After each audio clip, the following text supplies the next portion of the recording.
নমস্কাৰ, মোৰ নাম শ্ৰী তীৰ্থস্মিতা ডেকা। মোৰ ঘৰ জাগাৰা। মোৰ দেউতাৰ নাম শ্ৰী ডিম্বেশ্বৰ ডেকা। মোৰ মাৰ নাম শ্ৰী অনামিকা ডেকা। মই জাগাৰা উচ্চ মাধ্যমিক বিদ্যালয়ৰ পৰা এইবাৰ হাইস্কুল শিক্ষান্ত পৰীক্ষাত কিমান শতাংশ 85.16% লৈ মই শিক্ষাৰ্থীৰ পাছ কৰিছা? হয়। কিমান টোটেল মাৰ্ক কিমান পাইছা তুমি? মই 5-6 পাইছোঁ। কি বিষয়ত লেটাৰ আছে তোমাৰ? মোৰ অসমীয়া, ইংৰাজী, সাধাৰণ বিজ্ঞান, সাধাৰণ গণিত আৰু সমাজ বিজ্ঞান। কেনেকুৱা লাগিছে তোমাৰ আজি?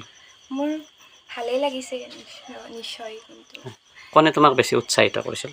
মোক পোনপ্ৰথমে মোক মোৰ মা দেউতা আৰু মোৰ ঘৰৰ মানুহখিনি বহুত বেছি উৎসাহ যোগাইছে। তাৰপিছত মোৰ স্কুলৰ ছাৰ বাইদেউসকল আটাইকেইজন ছাৰ বাইদেউসকল সকলোৰে নাম হয় হয়, কোন স্কুলত পঢ়িছিলা তুমি? মই জাগাৰা উচ্চ মাধ্যমিক বিদ্যালয়। জাগাৰাত পঢ়িছিলা। তাৰোপৰি মোক টিউশ্যন ছাৰে বহুত সহায় কৰিছে। হয় হয়, কি নাম ছাৰ? তেখেতৰ নাম নয়নজ্যোতি ডেকা হয় আৰু কমলাকান্ত ডেকা। হয়। আৰু স্কুলৰ প্ৰধান শিক্ষক ছাৰৰ নাম ল'ব বিচাৰিবা? ৰফিক আলী। হয় তাৰপিছত আৰু এনেকৈ বহুত আছে ছাৰ বাইদেউ। হয় হয়, কিমান ঘণ্টাকৈ পঢ়িছিলা দৈনিক তুমি? দৈনিক মই স্কুলত গ'লে মোৰ 6 ঘণ্টা হয়। তাৰপিছত এনেই পৰীক্ষাৰ আগত মই 11-10 বজালৈকে পঢ়িছিলা? 11-10-12 মানে নিয়মিতভাৱে সদায় পঢ়িছিলা?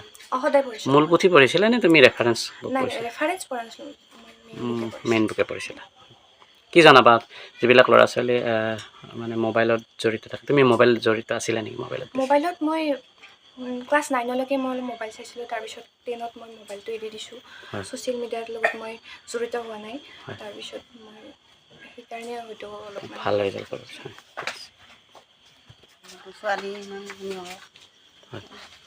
কেনেকুৱা লাগিছে বাইদেউ আজি? বহুত ভাল লাগিছে আৰু। হয় হয়, কি নাম বাইদেউ আপোনাৰ? শ্ৰী অনামিকা ডেকা। কি কৰে আপোনাৰ স্বামী? কি কৰে? টেণ্ট হাউচ আছে। কেনেকৈ পঢ়িছিলে আপোনাৰ ছোৱালী, অলপ জনাব নেকি? কেনেকৈ মানে বহুত কষ্ট কৰি পঢ়িছোঁ ছোৱালী। দেউতাকৰ কষ্ট হ'লে গোটেইখিনি সুবিধা দিয়া গৈছে। আপুনি গুৰুত্ব দিছিলে বেছি? গুৰুত্বটো দিছোঁ, ঘৰৰ মানুহে দিছোঁ, ময়ো দিছোঁ, বাইদেউকো দিছোঁ। কেনেকুৱা লাগিছে? ভালে লাগিছে, কিন্তু মোৰ আশা কৰাৰ ধৰণে হোৱা নাই আৰু অলপ ভালকৈ পাব বুলি ভাবিছিলোঁ। তাই অলপ সিমান তথাপি 5খন বিষয়ত লেটাৰ পাইছে? লেটাৰ পাইছে, 5খনত পাইছে।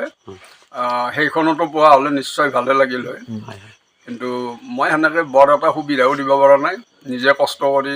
কি কামৰ লগত জড়িত আপুনি? মোৰ এটা সৰুকৈ টেণ্ট হাউচ আছে, সেইখিনি দি চলি আছোঁ আৰু পৰিয়ালটো। আৰু তাইক অলপ হেল্প কৰে মোৰ ল'ৰাও 3 বছৰ আগত পাছ কৰিছেহি। তাৰ ৰিজাল্ট অলপ উন্নত আছিল। কেনেকুৱা হৈছিলে ৰিজাল্ট? 92 আছিল পাৰ্চেণ্টেজ ল'ৰাৰ। কি নাম ল'ৰাজনৰ আপোনাৰ? মানস প্ৰতিম ডেকা। হয় হয়, এনেই কিবা সি অলপ শিকাই দিয়ে আৰু। হয় হয়, গণিত, এডভান্স এনেকৈ। কেনেকুৱা লাগিছে আজি আপোনাৰ? ভালে লাগিছে, এইটো আৰু বেয়া লগা কথা নহয় আৰু ভালে লাগে।